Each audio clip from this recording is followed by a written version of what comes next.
Hello friends, welcome to my channel. आज हम करेंगे नज़ीम इज़ीकियल की एक famous poem night of the scorpion.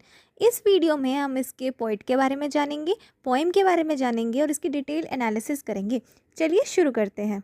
सबसे पहले इसके पोइट के बारे में जानते हैं। नज़ीम इज़ीकियल ये एक Indian poet, actor, play right, editor and art critic है और एक फाउंडेशनल फिगर है, मतलब बहुत इंपॉर्टेंट पर्सन है of post colonial means Indian independence के बाद की लिटरेरी हिस्ट्री के लिए, specifically for Indian poetry in English.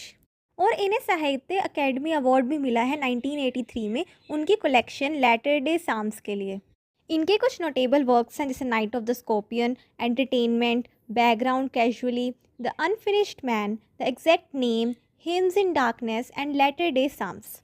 चलिए अब जो आज हम पोइम पढ़ने जा रहे हैं उसके बारे में जानते हैं। The night of the scorpion ये नज़ीम इज़ीकियल की एक नॉस्टैल्जिक मतलब एक बीते हुए समय की याद में लिखी हुई पोइम है, जो वो रिकॉल करता है पोइट अपनी चाइल्डहुड मेमोरी की, कि जब एक ऐसी रात को पोइट की जो मदर थी उसको एक स्कॉर्पियन मतलब एक बिच्छू ने काट लिया था।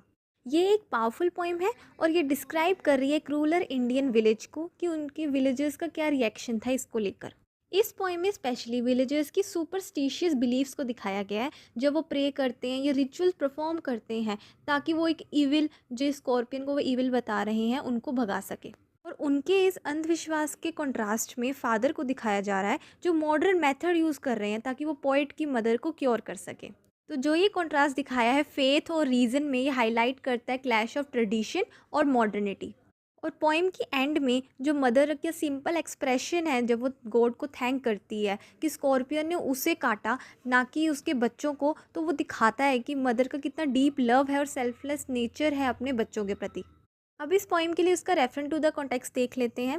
जो अगर इसका एक स्टेंजा आता है आपके एग्जाम में तो आप ये कॉन्टेक्स्ट लिख सकते हैं कि these line have been taken from the poem night of the scorpion written by Nissim Ezekiel. और इस पोइम में एक रेनी नाइट का डिस्क्रिप्शन है जब पोइट की मदर को एक स्कॉर्पियन ने काट लिया था और विलेजर्स आते हैं पोइट के घर में भागते हुए, जो दिखाता है कि उनका कैसा एटीट्यूड है उस मदर की पेन और सफरिंग को लेकर। और इसमें एक कंट्रास्ट भी है कि विलेजेस का कैसा एटीट्यूड है और दूसरी तरफ पोइट्स के फादर का कैसा एटीट्यूड है क्योंकि वो एजुकेटेड है। चलिए अब इन स्टेंसर्स की लाइन टू लाइन एक्सप्लेनेशन करते हैं। I remember the night my mother was stung by a scorpion, 10 hours of steady rain had driven him to crawl beneath a sack. In lines में पोइट नज़ीम इज़ीकियल एक रात को याद करते हुए बताते हैं उनकी चाइल्डहुड से, जब उसकी मदर को एक स्कॉर्पियन, एक बिच्छू ने काट लिया था। बहुत ज़्यादा हैविली रेनिंग हो रही थी 10 घंटों तक, और उस रेन की वजह से स्कॉर्पियन घर के अंदर आ गया था क्योंकि उसको एक ड्राई प्लेस चाहिए थी। तो वो एक सैक ऑफ राइस के अंडर वहाँ छुप गया था और जब मदर उसके पास गई तो स्कॉर्पियन ने उसे काट लिया। ये जो लाइंस हैं ये सीन सेट कर रही हैं पोइम के लिए और एक टेंस और फियरफुल मूड बना रही हैं और ये दिखा रही है कि कैसे एक विलेज का एक छोटा सा घर कितने पैनिक और पेन में बदल गया एक छोटे से क्रिएचर के काटने के बाद। आगे की लाइन्स हैं, parting with his poison flash of diabolic tail in the dark room he risk the rain again. In lines में पोइट आके डिस्क्राइब कर रहे हैं कि स्कॉर्पियन के काटने के बाद क्या हुआ, कि जब उसने अपना पॉइजन, अपना जहर उसकी मदर के अंदर इंजेक्ट कर दिया तब स्कॉर्पियन जो है क्विकली भाग गया। यहाँ उसकी टेल को डायबॉलिक टेल कहा गया है। डायबॉलिक का मतलब होता है कि इविल, डेंजरस वन। उसकी मदर को काटने के बाद वो फिर से रेन में वापस चला जाता है। The peasants came like swarms of flies and buzzed the name of God 100 times to paralyze the evil one.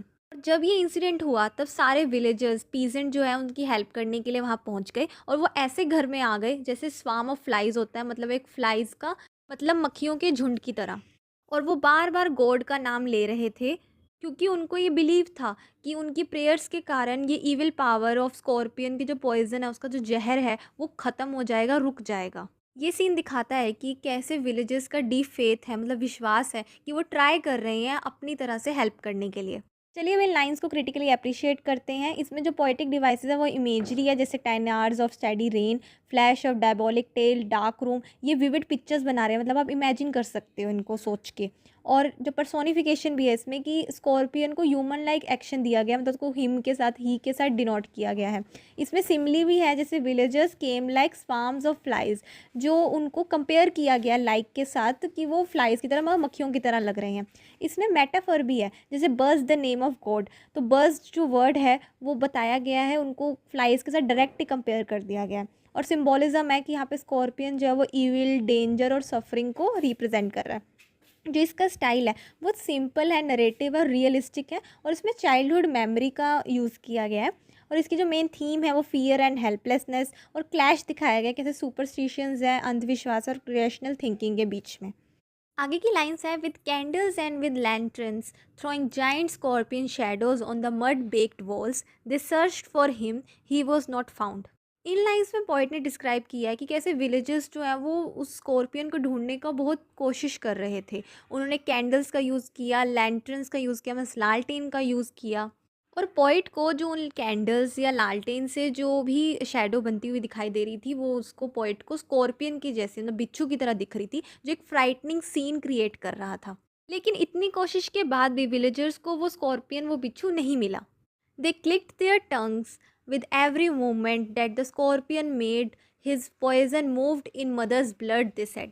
Scorpion ना मिलने की वजह से विलेजर्स बहुत ज़्यादा परेशान थे, क्योंकि उनका ये बिलीफ था कि जो मूवमेंट और जितनी मूवमेंट वो स्कॉर्पियन करेगा उतना ही पॉइजन जो है वो मदर की बॉडी में फैलता जाएगा। इसीलिए ये लाइंस जो है विलेजेस की डीप सुपरस्टिशंस और फियर ऑफ इविल को दिखाती हैं, कि कैसे वो रिचुअल्स और बिलीफ पे इतना ज़्यादा विश्वास करते हैं कि वो मेडिसिन नहीं दे रहे हैं मदर को हेल्प करने के लिए, बल्कि वो उसी में ही खोए हुए हैं। आगे की लाइन्स है, may he sit still they said, may the sins of your previous birth be burned away tonight they said, may your suffering decrease the misfortune of your next birth they said. इन lines में point दिखा रहा है कि villagers के कैसे belief और superstitions हैं, वो प्रे कर रहे हैं कि स्कॉर्पियन तुम प्लीज़ रुक जाओ और बिल्कुल भी कोई मूवमेंट ना करे, और साथ ही वो किसी और को भी हार्म ना करे। उन विलेजर्स का ये भी मानना था कि जो ये मदर पेन अब सह रही हैं, ये उनके पास्ट में जो उन्होंने सिंस करे हैं, मतलब पाप करे हैं, उनको ख़त्म कर देगा, और उनका अगला जन्म, जो उनकी अगली लाइफ होगी, उसमें प्रॉब्लम्स थोड़ी कम आएंगी। ये रिफ्लेक्ट करता है एक ट्रेडिशनल इंडियन बिलीफ को, जो कर्मा और रीबर्थ में विश्वास रखते हैं। और विलेजर्स का मानना है कि ये जो सफरिंग है वो उनको स्पिरिचुअल बेनिफिट देगी। ये लाइंस ये दिखाती हैं कि कैसे जो पीपल हैं वो पेन और सफरिंग को और मिसफॉर्च्यून, मिस दुर्भाग्य को कैसे रिलीजन और फेट के साथ जोड़ देते हैं।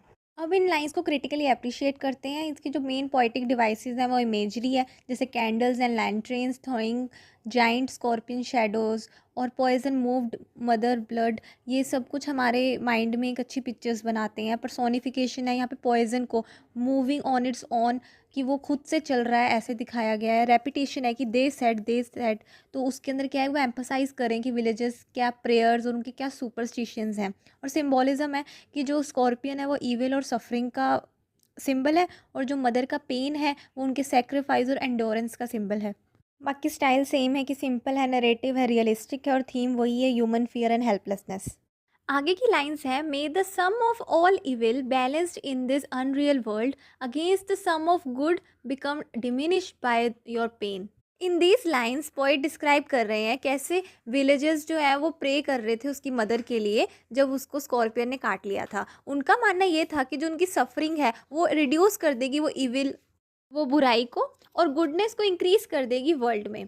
मे the poison purify your flesh of desire and your spirit of ambition, they said, and they sat around on the floor with my mother in the centre, the peace of understanding on each face. इनका इसका मतलब ये है कि जो villagers हैं वो कह रहे हैं कि जो ये पॉइजन है, जो ये स्कॉर्पियन का, जो ये बिच्छू का पॉइजन है, वो उसके बॉडी और सोल को प्यूरिफाई करेगा, और जो भी उसके वर्ल्डली डिज़ायर्स हैं, एम्बिशंस हैं, जो भी बुराइयां हैं, उन सबको ख़त्म कर देगा। और विलेजर्स ने ये सब कहने के बाद वो उसके आसपास बैठ गए और उसको शांत करने की कोशिश करने लगे। और जो ये लाइंस है ये हाईलाइट करती है कितनी स्पिरिचुअलिटी, कितनी आध्यात्मिकता है उनके अंदर, और ये भी उनके बिलीफ है कि जो ये पेन है उसमें भी एक सैक्रेड पर्पस है।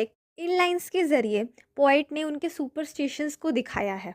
आगे की लाइंस है, more candles, more lanterns, more neighbours, more insects and the endless rain, my mother twisted through and through groaning on a mat. इन लाइंस में पोइट ने बताया कि कैसे वो सिचुएशन जो है बहुत इंटेंस और मोर पेनफुल होती गई, क्योंकि और पीपल भी आने लगे हेल्प के लिए। वो और कैंडल्स लेकर आए, और लैंटर्न्स मतलब लालटेन लेकर आए, जिसने और इंसेक्ट्स को अट्रैक्ट कर दिया। और जो रेन है वो रुकने का नाम ही नहीं ले रही है, वो चलती जा रही है। और उन्होंने इतना क्राउड, इतनी भीड़ कर दी कि जो नॉइज़ी एटमॉस्फेयर है उन्होंने टेंशन को भी बढ़ा दिया। और उन सब के बीच में जो पोइट की मदर है वो बहुत बैडली सफ़र कर रही थी। वो बार बार पेन में चिल्ला रही थी, ग्रॉन में मतलब चिल्लाना, और वो जब मैट पे लेटी हुई थी तब।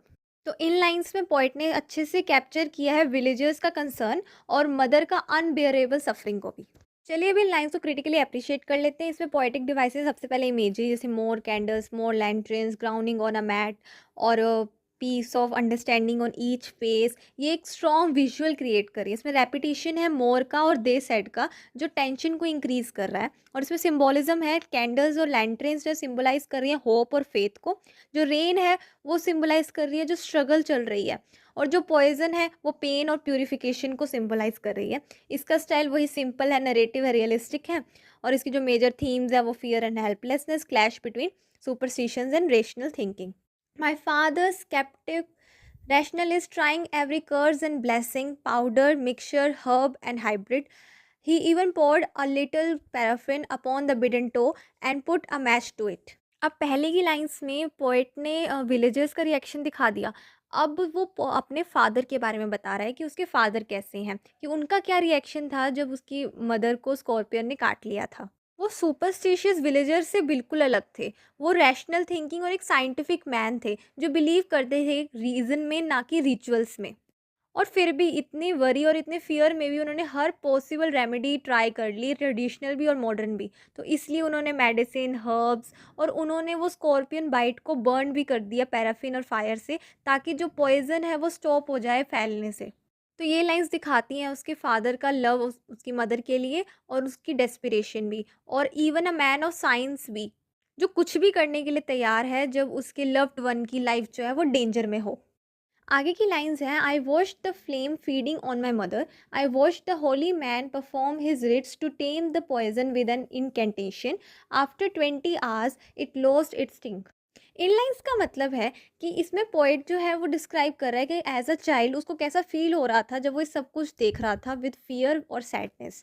उसने देखा कि एक फ्लेम जो उसकी मदर की टो पे बर्न कर रही है, जो उसके फादर ने पैराफिन लगा के आग लगाई थी ताकि वो पॉइजन को पूरी बॉडी में फैलने से रोक सके। और वहाँ एक होली मैन भी था जो ये रिलीजियस रिचुअल्स कर रहा था, चैंट्स, इनकेंटेशन मीन्स मंत्र पढ़ रहा था ताकि वो पॉइजन चला जाए। और यहाँ होली मैन का मतलब ये भी हो सकता है कि जो पोएट है अपने फादर को ही डिस्क्राइब कर रहा हो कि ऐसा जैसा होली मैन जो है वो इनकेंटेशन मंत्र पढ़कर उस पॉइजन को हटाने की कोशिश कर रहा है, वैसे ही वो पैराफिन लगा के, आग लगा के वो साइंस के तरीके से उस पॉइजन को रोकने का कोशिश कर रहा है। तो ये सीन मिक्स है साइंस और सुपरस्टिशंस का, क्योंकि सब उसके मदर को ही सेव करने का ट्राई कर रहे हैं। और 20 आवर्स के बाद जो पेन और पॉइजन है वो फाइनली चला जाता है। और ये लाइंस जो एक्सप्रेस करती हैं कि रिलीफ कैसा है जब ये सफरिंग ख़त्म हो गई, और कैसे लव, फेथ और पेशेंस इकट्ठे आए ताकि वो इस टाइम ऑफ क्राइसिस से लड़ सकें। अब इस पोइम की लास्ट लाइंस हैं, my mother only said thank God the scorpion picked on me and spared my children. In lines में पोइट ने शेयर किया है कि उसकी मदर ने कब ऐसा क्या कहा जब ये सारी पेन और सफरिंग ख़त्म हो गई थी। उसने सिर्फ गॉड को थैंक किया कि स्कॉर्पियन ने उसे काटा और उसके बच्चों को छोड़ दिया। ये लाइंस दिखाती हैं कि कैसे उसकी मदर के अंदर डीप लव है और सेल्फलेसनेस है अपने चिल्ड्रन के लिए, और वो कंप्लेन नहीं कर रही है कि उसको ये पेन मिला या कुछ हुआ, बस वो ग्रेटफुल है कि उसके चिल्ड्रन सेफ हैं। ये एंडिंग दिखाती है मदर के हार्ट की प्योरिटी को, जो रेडी है कोई भी सफरिंग को झेलने के लिए ताकि उसके जो चिल्ड्रन हैं उनकी वेलबींग बनी रहे। और ये lines peaceful and emotional ending दे रही हैं पोइम को। अब इन लाइंस को क्रिटिकली अप्रिशिएट करते हैं। इसके पोएटिक डिवाइसेस हैं वही इमेजरी एंड पर्सोनिफिकेशन है यहाँ पे flame feeding on my mother. वहाँ फ्लेम को ह्यूमन एक्शंस दे दिए गए हैं। इसमें कॉन्ट्रास्ट भी है कि जो फादर का लॉजिक और रीज़न है वो मदर के फेथ और लव के साथ कॉन्ट्रास्ट दिखा रहा है। और सिम्बोलिज्म है कि जो वो पेन और होप को सिम्बलाइज कर रही है फ्लेम, और जो पॉइजन है वो रिप्रेजेंट कर रही है मदर की सफरिंग, और जो मदर के वर्ड्स हैं वो सिम्बलाइज कर रहे हैं लव और सेक्रीफाइस को। इसका स्टाइल सिंपल है, नरेटिव है, रियलिस्टिक है। थीम्स हैं clash between superstition and rational thinking, power of human love, care and faith. ये पोइम यहीं ख़त्म होती है। आई होप आपको समझ आ गई होगी। आई नो ये बहुत लंबी पोइम है पर बहुत ज़्यादा ईजी है। अगर आप इसको अच्छे से समझो तो आपको सब अच्छे से समझ आ जाएगा। Thanks for watching. Please like, share, subscribe for more such video. और आपके कोई भी डाउट है, कोई भी सजेशन है, मुझे कमेंट सेक्शन में ज़रूर बताएं। Thank you.